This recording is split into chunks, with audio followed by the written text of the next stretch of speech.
보실 하나님의 말씀은 고린도전서 15장 말씀을 함께 봅니다. 고린도전서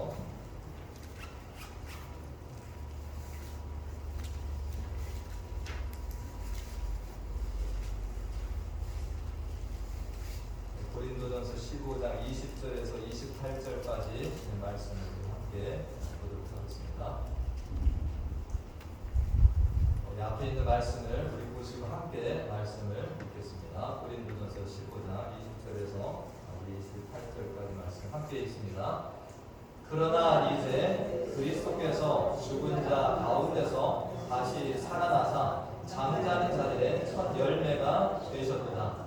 사망이 한 사람으로 말미암았으니 죽은 자의 부활도 한 사람으로 말미암는도다.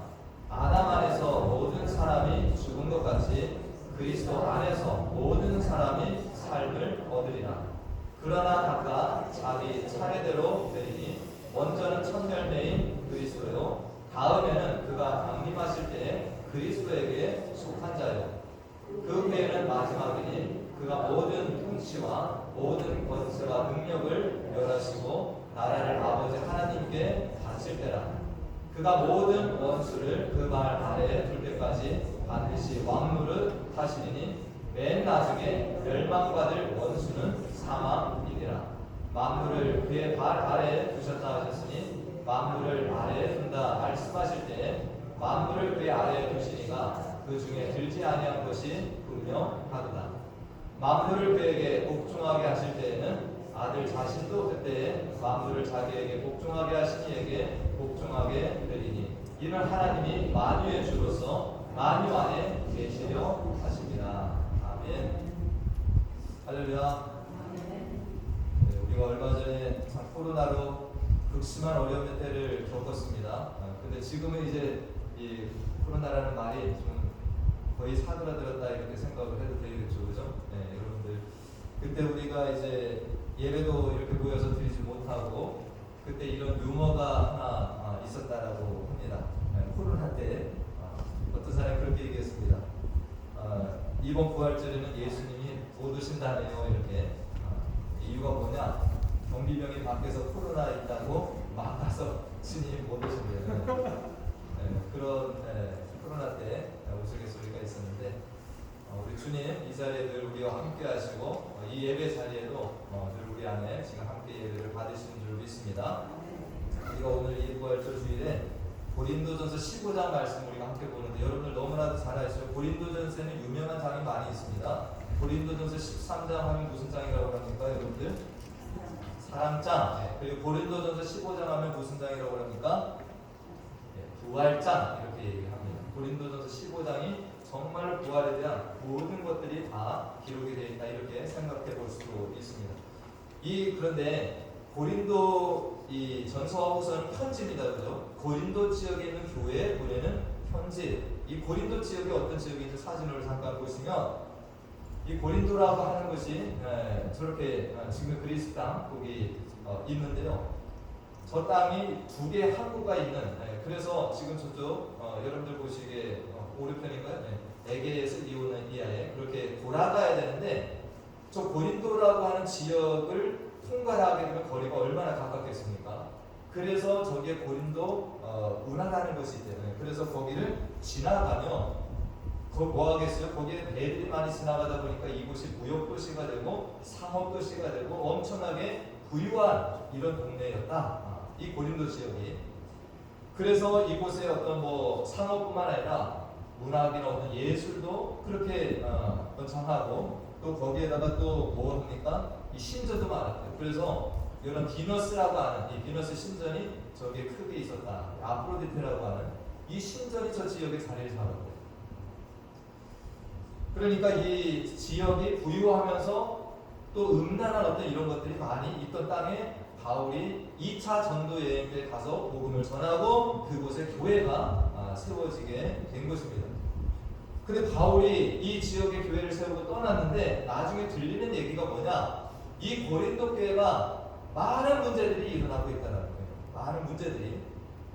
그러니까 바울이 그곳에 가서 그것을 해결해 줘야 되는데 가기 전에 미리 편지를 써서 어떤 그러한 일들에 대해서 통해서 이렇게 설명하는 그것이 이제 우리가 고린도전서와 후서다라고 이렇게 볼 수가 있습니다. 우리가 이미 고린도전서를 읽어보신 분들은 알겠지만 1장부터 고린도 교회가 이 문제들 어려움들이 많이 있었죠. 1장부터 뭐가 있었습니까? 그 교회 안에 나는 누구에게 세례 받았다, 나는 누구 파다 하면서 분파가 일어났다라는 거예요. 성도들이 교회가 있었는데 파당이 일어났다. 그러면서 우리가 그 말씀을 계속 보다 보면 교회 안에도 음행의 일들이 일어났다는 거예요. 교회 안에서 이런 음행의 일들, 성도들이 다투다가 교회 안에서 해결을 못해가지고 세상의 법정에 나가서 소송을 거는 이런 일들도 있었고요. 또 우상 제물을 먹는 이런 것들에 대해 싸움이 일어나고, 또 사람들이 이 어떤 이 성만찬에도 우리가 다음 주 성만찬 할 거지만 부자들이 막 갔다가 술에 취하고 가난한 자들은 성만찬에 참여하지 못하는 이런 어떤 일들이 고린도 교회 안에 다 일어났다. 정말 이런 일들이 가득 찬 교회라고 하면 여러분들 어떤 생각이 드십니까? 야, 그게 교회냐? 정말 참담하다 이런 생각이 들지 않겠습니까? 그런데 오늘 이 15장까지 와서는 이 고린도 교회 안에 심각한 문제가 또 뭐였습니까? 이 성도들 안에서, 교회 성도들 안에서 뭐 지금까지 열과 문제뿐만 아니라 어떤 사람들이 뭘 얘기를 하냐? 부활은 없다. 뭐가 없다고요? 부활이 없다고 얘기하는 자들이 이 교회 안에 있었다라는 거예요. 그래서 바울이 이 고린도전 15장에서 부활에 대한 말씀만 계속 집중적으로 증거하고 있습니다. 그래서 바울은 우리가 이 15장을 다 읽어보지 않았지만 부활이 복음 가운데 얼마나 중요한 역할을 차지하는지 이것을 먼저 설명을 합니다. 부활이 빠지면 복음이 아니라는 거예요. 그리고 죽은 사람의 부활이 어떻게 이루어지는지, 또 나중에 우리 몸이 부활하는 것이 어떤 것인지 이것을 15장에 다 설명을 합니다. 그래서 여러분들 보시면은 이 고린도전서가 어떤 데는 11절로 끝나고요, 어떤 데는 뭐 16절로 끝나고 이렇게 갑니다. 뭐 많게는 40절. 그런데 이 15장은 58절까지 걸쳐 있어요. 그러니까 바울이 정말 이 부활에 대해서, 이 부활이 없다라고 하는 이 현상이 일어나는 것을 얼마나 크게 보았고, 이것을 정말 성도들이 그것을 이겨내고 이 부활신앙으로 무장하기를 바라는 이 간절한 마음이 여기에 담겨 있다라고 우리가 볼 수 있습니다. 여러분들 부활이 없다라고 하면 여러분들 지금 신앙이 어떻다라는 거예요? 우리의 신앙의 근간이 흔들리는, 이것은 엄청난 큰 문제라고 우리가 볼 수 있습니다. 그런데 고린도 교회들은 뭐예요? 어떤 성도들이 매주마다 와서 예배를 드려요. 매주마다 와서 어떻게 보면 성찬에 참여를 해요. 근데 그들 속에는 뭐가 있다라는 거예요? 부활은 없다. 이걸 가지고 예배에 참석을 하고 있다는 것을 이 바울 사도는 지금 엄청나게 큰 사건으로 지금 보고 있는 것입니다. 여러분들 부활이 없다라고 한다. 부활이 없다면 지금 예수님 어떻게 되셨겠습니까? 지금 2000년 전에 돌아가신 예수님은 지금 어떻게 되셨어요? 그냥 무덤 속에서 뭐 하셨겠습니까? 썩어서 흔적도 없습니다. 바울은 계속해서 이 부활이 없다면 우리가 전하는 복음은 가짜라는 겁니다. 이 부활이 빠져있다면, 부활이 없다라고 한다면 우리의 복음은 가짜고, 이걸 지금까지 증거한 사람들은 다 뭐가 된다는 거예요? 거짓말 장애들이라는 거예요.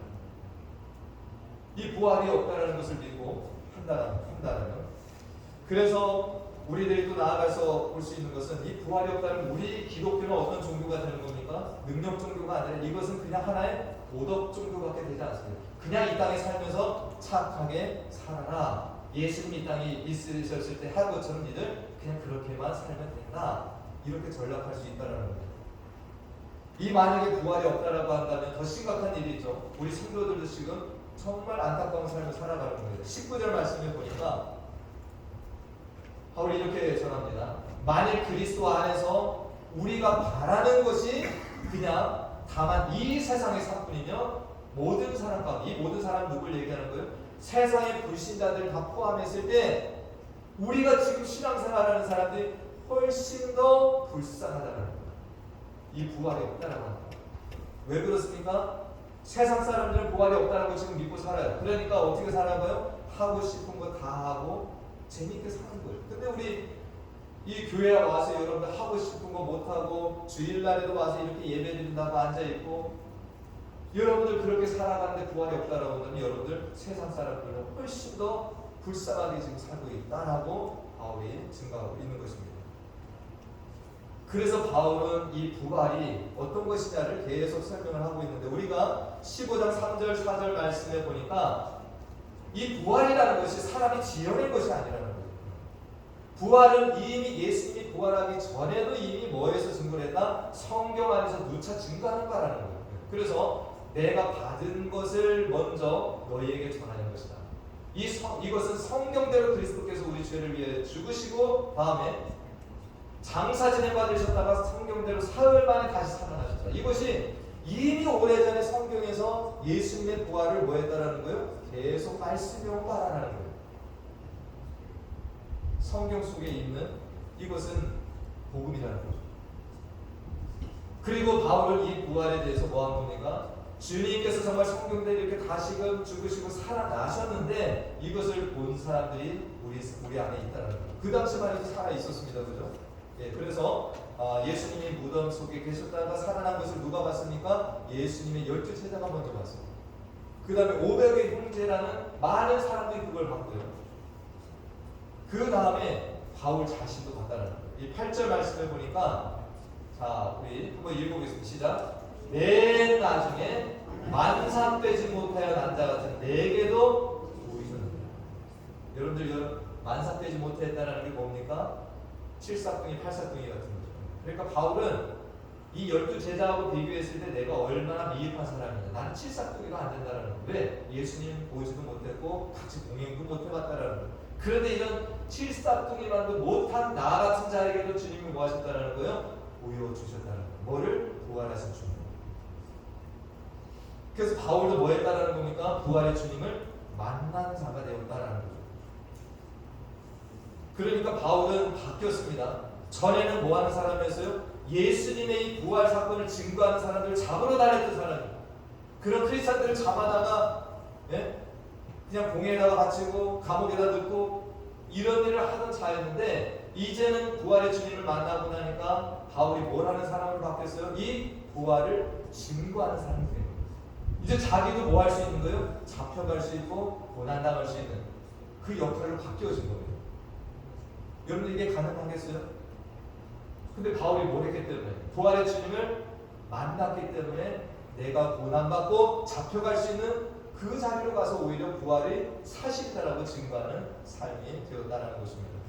오늘 읽은 말씀 속에 우리가 참 재미있는 것이 있는데 21절 말씀입니다. 이 바울이 사망과 부활을 비교하고 있습니다. 21절 그냥 나와주세요. 사망이 한 사람으로 말미암아 왔다는 거죠. 누굽니까? 바로 최초의 인간 아담을 얘기합니다. 이 사망이 한 사람으로부터 우리에게 왔는데, 이 죽은 자의 부활도 누구로부터 왔습니까? 한 사람으로 말미암아 우리에게 왔다는 거예요. 그 한 사람이 누구예요? 예수 그리스도를 얘기합니다. 그러니까 지금 우리가 살아가는 세상에는 뭐와 뭐가 존재합니까? 사망도 있고 뭐도 있어요? 부활도 있어요. 우리가 지금 살고 있는 세상에 사망도 있어요, 부활도 있습니다. 그러나 예수님의 부활이 있기 전에는 뭐만 있었어요? 온전히 사망만 있었다고 볼 수가 있는 거죠. 예수님의 부활이 있기 전에 그 누구도 부활한 사람이 없습니다. 우리가 창세기에 있다 보면 무드셀라 같은 사람 몇 살을 살았다고 그러니까 969세. 근데 그 사람도 결국에는 뭐 1000년 가까이 살았지만 그 사람은 결국에 어떻게 됐습니까? 죽었다는 거죠.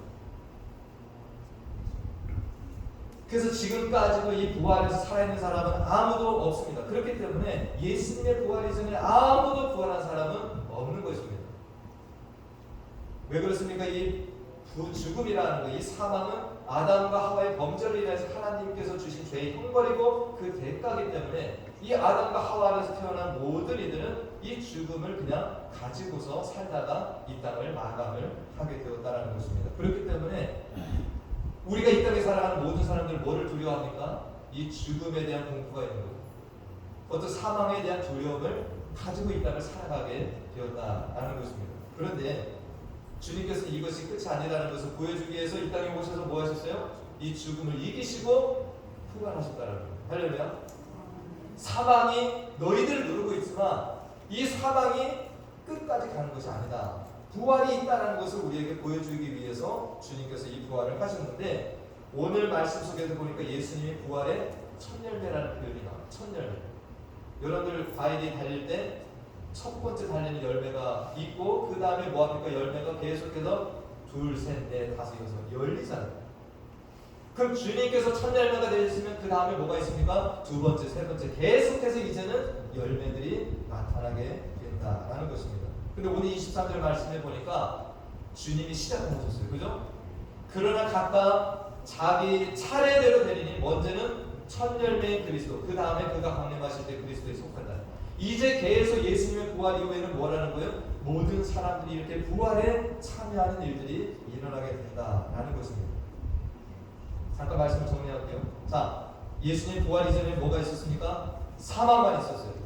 근데 예수님 부활하시고 난 다음에 뭐가 있습니까? 사망도 있고 부활도 있습니다. 지금은 우리가 이런 것이 공존하는 시대를 살아가지만 앞으로는 어떻게 된다라고 오늘 성경이 말씀합니까? 앞으로는, 자, 전에는 사망만 있었고 지금은 사망도 있고 부활도 있는데 앞으로는 어떨 것이냐? 앞으로는 죽음이 없어진다. 할렐루야. 뭐가 없어진다고요? 죽음이 사라질 때가 온다는 거예요. 그래서 그것을 26절에 말씀하고 있는데, 근데 여러분들 이 말씀 참 중요한 것 같아요. 참 저는 이 말씀을 오늘 너무 인상 깊었어요. 맨 나중에 뭐 한다고요? 멸망받을 원수는 뭐라고요? 사망입니다. 아멘. 기쁘지 않으세요? 사망이 없어지는 때가 분명히 온다라는 겁니다. 그러니까 모든 사람들이 이제 뭐로다만 살 수 있는 거예요. 영원한 삶 가운데로 들어가게 되는, 이 사망이 더 이상 주장하지 못하는 때가 오고 있다라고 오늘 성경은 말씀하고 있습니다. 그러니까 지금까지는 뭐였어요? 사람들이 부활이 생소한 거예요. 그냥 죽음이라는 것이 일반적인 것으로 사람들을 지배하는 속에서 살아왔습니다. 그 사람들이 죽는다라는 거예요. 인정하고 살아요. 근데 앞으로는 뭐가 일반적이니까 이제는 사망이 없어지고 부활과 영생이 일반적인 그 시대를 우리가 맞이하게 될 거다라고 오늘 성경이 말씀하고 있습니다. 여러분들 세상에서 무슨 표현이 있습니까? 천지가 개변된다. 이런 때가 분명히 오는 겁니다. 할렐루야. 오늘 이 부활을 그렇게 못 믿었다가 예수님이 부활하시고 나타나심으로 인해서 이 부활을 믿은 사람들이 있죠. 그래서 그걸 눈으로 보고 증거한 사람들이 있었습니다. 그걸 눈으로 보고. 근데 어떤 사람들은 어떻게 믿었어요? 그 증인들이 증거하는 부활을 듣고서 믿는 자들이 있습니다. 근데 우리는 어디에 속해요? 우리는 보지 못했지만 부활의 증인들이 증거한 것을 듣고 우리는 지금 믿고 있는 자들이 됩니다. 어쨌든 직접 눈으로 부활을 목격하고 예수님을 만나고 산 사람이나 그 부활을 듣고 산 사람들이나 성경은 어떻게 증거합니까? 이 사람들의 능력이 있다는 거예요. 할렐루야. 부활을 믿고 살아가는 사람들은 능력 있는 삶을 이 땅에서 살고 있다. 이렇게 말씀하고 있습니다. 우리가 이 말씀을 증거하고 있는 바울만 봐도 우리는 이걸 확실하게 알 수 있죠. 바울이 뭐 했습니까? 부활을 인정하지 않을 때 오히려 박해자로 살아가고 이 땅에 어떤 충성을 다하며 살았습니다. 그러나 그가 정말 이 부활을 주님을 만나고 나서는 어떤 삶을 살았어요? 그는 이 땅을 두려워하지 않고 그렇게 살아가는 자가 되었다는 겁니다. 그래서 바울이 로마서에서 이런 참으로 그의 간증이라고 할 수 있습니다. 로마서 8장 38절 39절 말씀, 자 우리 한번 읽어보겠습니다. 시작. 내가 확신하노니 사망이나 생명이나 천사들이나 권세자들이나 현재일이나 장래일이나 능력이나, 다음, 높음이나 기쁨이나 다른 어떤 피조물이라도 우리를 우리 주 그리스도 예수 안에는 하나님의 사랑에서 끊을 수 없다는 겁니다. 이 모든 것이 하나님과 우리의 연결을 끊지 못한다는 거예요. 그런데 그 앞에 말씀을 다시 보면 처음에 등장하는 게 뭡니까? 사망입니다. 사망으로도 우리와 하나님과의 연결된 것이 어떻게 된다는 거예요? 끊어지지 않는다라는 거죠. 사망이 우리를 주장하지 못한다라는 겁니다. 그러니까 바울은 전에 이 부활을 믿지 못했을 때 그도 뭐가 두려웠겠습니까? 이 땅에서 죽음이 찾아오는 것이 두려웠겠죠. 그러나 바울은 이 부활하신 주님을 만나고 난 다음에 이 부활을 자기도 경험할 것을 믿기 때문에, 영생이 자기의 것을 믿기 때문에 이 땅에 그 무엇도 두려워하지 않고 사는 자가 되었다라는 것입니다. 바울이 여러분들 보시잖아요, 그죠? 왕 앞에 섰을 때 그가 두려워했습니까? 그는 당당하게 예수 그리스도를 증거하고 십자가 부활을 증거하며 살았던 이 삶을 살았습니다. 그가 순교의 현장에 있었습니다. 뭐 우리가 들려오는 얘기는 이 바울이 목이 잘려서 참수로 죽었다라고 하는데, 여러분들 그 순간에도 바울은 어떤 마음이 있었겠습니까? 아, 내가 이제 하나님의 나라에 들어간다라고, 영원한 삶으로 들어가게 된다라고 믿지 않았겠습니까? 우리가 교회 역사를 보면 이 많은 교부들의 이야기가 있는데, 이 교부 중에 크리소스톰이라고 하는 교부가 있는데 설교를 너무 정말로 잘하는 분이었다라고 합니다. 그래서 황금의 입이다 이렇게 불리우는 이 크리소스톰 교부가 있는데, 이 교부가 복음을 전하다가 그 당시에 황제가 정말 이 자기 왕후를 그렇게 버리고 막 이렇게 어떤 이런 일을 봤을 때 바른 소리를 했대요. 그래서 이 황제 앞에 잡혀갑니다. 근데 이 크리소스톰이 바른 소리를 하니까 이 황제가 이렇게 겁박을 줬던데요. 너 예수 믿는 그 믿음을 포기하지만 내가 쫓아버리겠다. 그러니까 이 크리소스톰이 어떻게 얘기하냐면, 폐하께서 결단코 나를 그리스도에게서 떨어뜨릴 수가 없습니다. 그거 안 된다는. 그러니까 이 황제가 그러면 내가 너의 모든 재산을 다 몰수해버리겠다. 그때 이 크리소스톰이 또 그렇게도 얘기를 했답니다. 폐하, 그것도 쉽게 안 될 겁니다. 나의 모든 보안이 이 땅이 아니라 어디에 있다? 하늘나라에 있기 때문에. 황제가 오발대발하면서 내가 너의 목숨을 그러면 얻겠다, 너를 죽이겠다라고 겁박을 했답니다. 그때 이 크리스토는 그것도 두려워했을까요? 안 했을까요? 전혀 두려워하지 않았다. 그러면서 이렇게 대답을 했답니다. 그것도 그렇게 쉽지는 않을 것입니다. 왜냐하면 지난 40년 동안 이미 죽어왔기 때문에. 뭘 했다라는 거예요?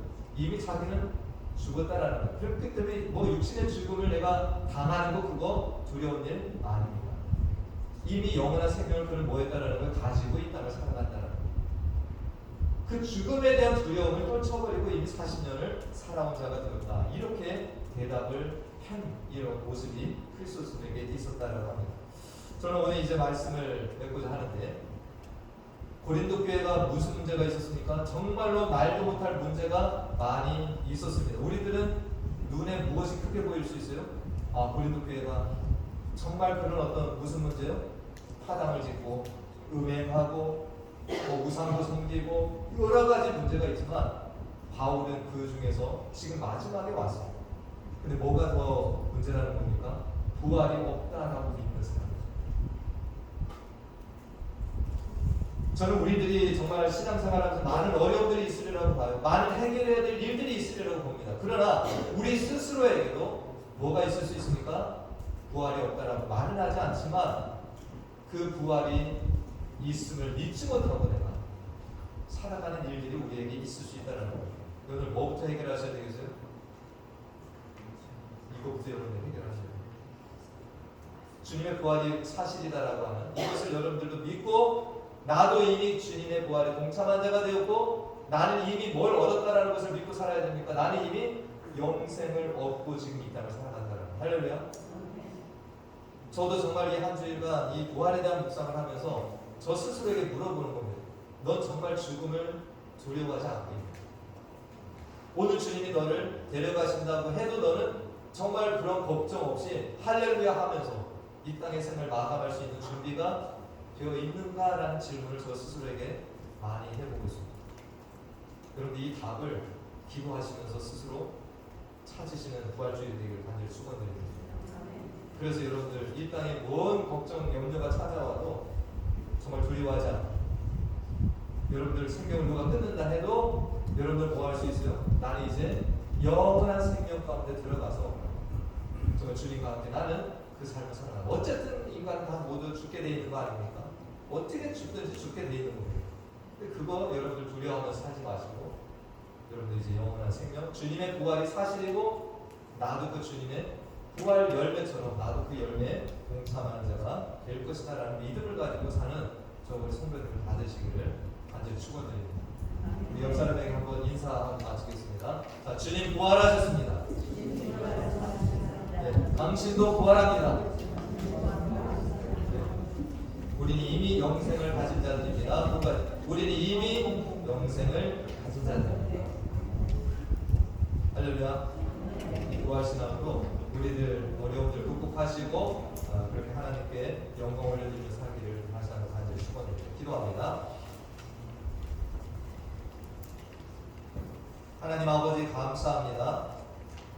죽음의 공포와 사망의 두려움에 사로잡혀 살아가던 우리들에게 부활의 첫 열매가 되어주셔서 우리도 부활과 영원한 삶을 살게 된다는 이 소망을 불어넣어 주심에 감사를 드립니다.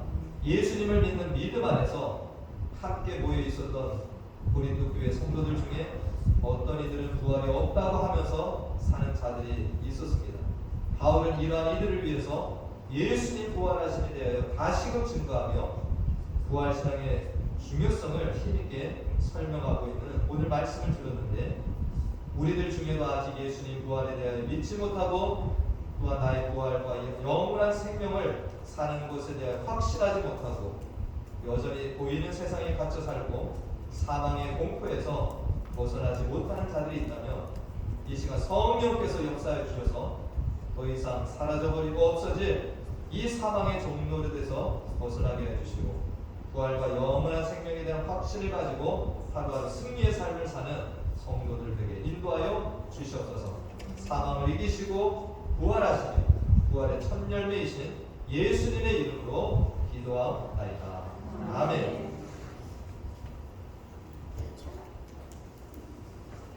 네, 우리 이어서 입교와 우리 세례식을 진행하도록 하겠습니다.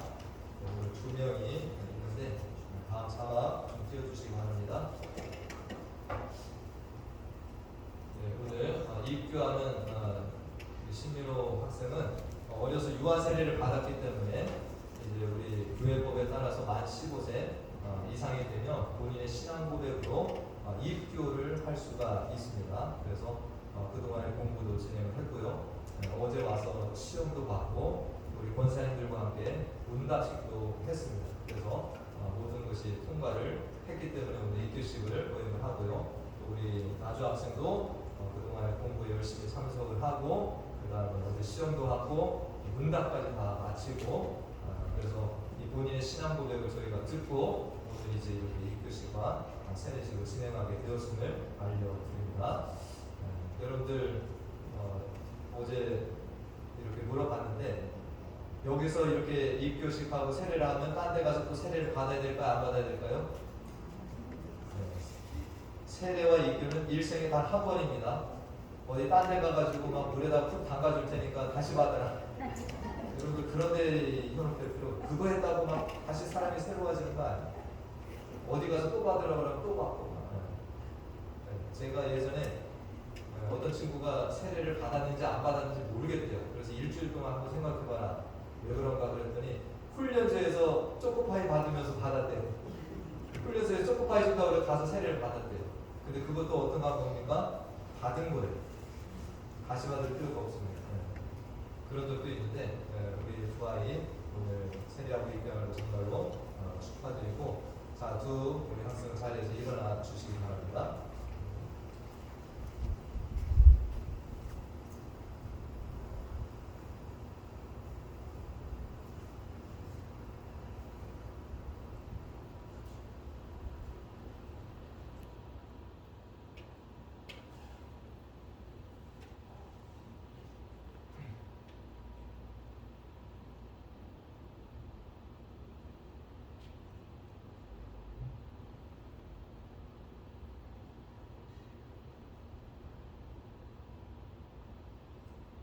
두 학생 오른손을 들고 제가 묻는 말에 대답을 해주길 바랍니다.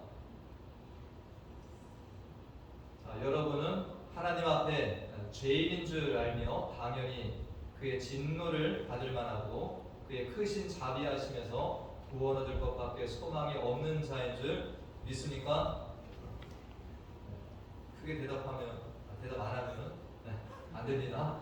두 번째, 여러분은 주 예수 그리스도가 하나님의 아들 되심과 죄인의 구주 되심을 믿으며 복음에 말한 바와 같이 구원하실 이는 다만 예수뿐이신 줄 알고 그를 믿으며 그에게만 의지하십니까? 네. 여러분은 지금 성령의 은혜만 의지하여 그리스도를 쫓는 자가 되어 그대로 힘써 행하며 모든 죄를 버리고 그의 가르침과 모범을 따라 살기로 작정하며 허락하십니까? 네. 마지막입니다.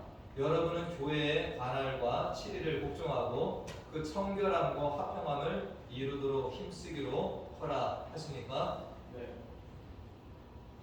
손 내려주시고 자리에 일어나 앉아주시고 나중에 이 앞에 오시기 바랍니다. 우리 권사님 방송하는 완성 봐주세요.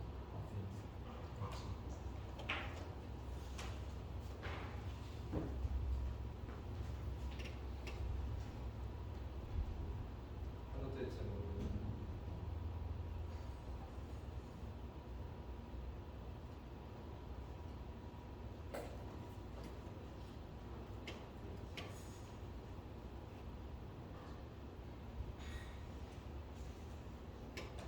나주 학생에게 세례를 베푸도록 하겠습니다. 잠깐 기도합니다. 하나님 아버지, 우리 이나주 귀한 딸을 이 땅에 보내주시고 사부리 이제 그의 신앙 고백을 통하여서 또 예수 그리스도가 우리의 구주 되심과 또 나의 주인 되심을 고백하고 이제 주님의 뜻대로 살기로 이전의 삶을 버리고 정말 거룩한 길을 행하기로 결단하고 이 세례식을 행하는 이 나주 학생에게 주님께서 성령으로 충만케 하여 주시옵시고 이 위에 모든 삶이 우리 주님과 동행하며 또 하나님께서 이끄시는 대로 순종하며 살아가는 귀한 하나님의 딸이 될 수 있도록 인도해 주시길 간절히 소원합니다. 하나님 아버지, 항상 아버지 믿음의 길, 말씀의 길을 따라가며 정말 모든 이들에게 귀감이 되는 귀한 아버지 신앙인으로 살아갈 수 있도록 인도해 주시길 간절히 소원하고 예수님의 이름으로 기도하옵나이다. 아멘.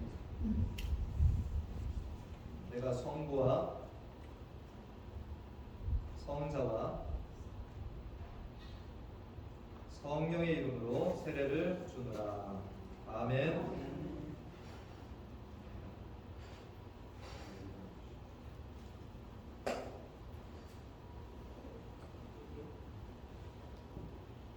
자리에 들어가.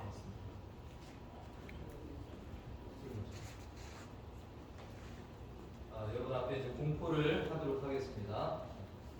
공포. 우리 오늘 입교한 신민포를 미주 한인 예수교 장로의 우리 베니사 한인교회 입교 교인으로 우리 공포합니다. 큰 박수로 환영하겠습니다. 다음 우리 이나주 학생을 미주 한인 예수교 장로의 베니사 한인교회 세례 교인으로 공포합니다.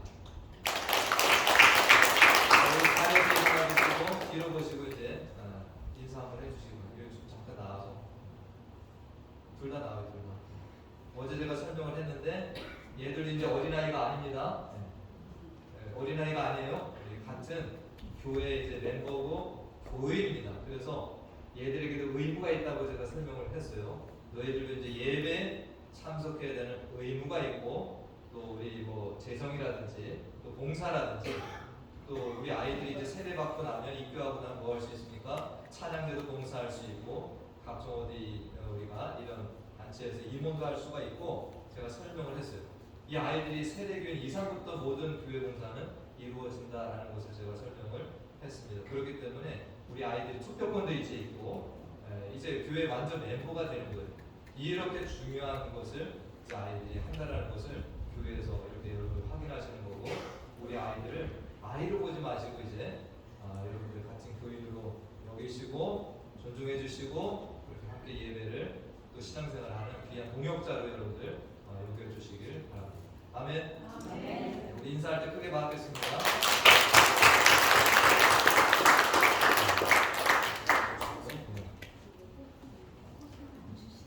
우리 일어나셔서 살아계신 주 찬양하고 우리 부활의 일 잠깐 기도하고 꽃을 한 줄 이렇게 불러먹는 꽃을 많이 해서 우리 두 학생에게 꽃 전달을 하도록 하겠습니다.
입교와 세례받게 해주시니 감사를 드립니다.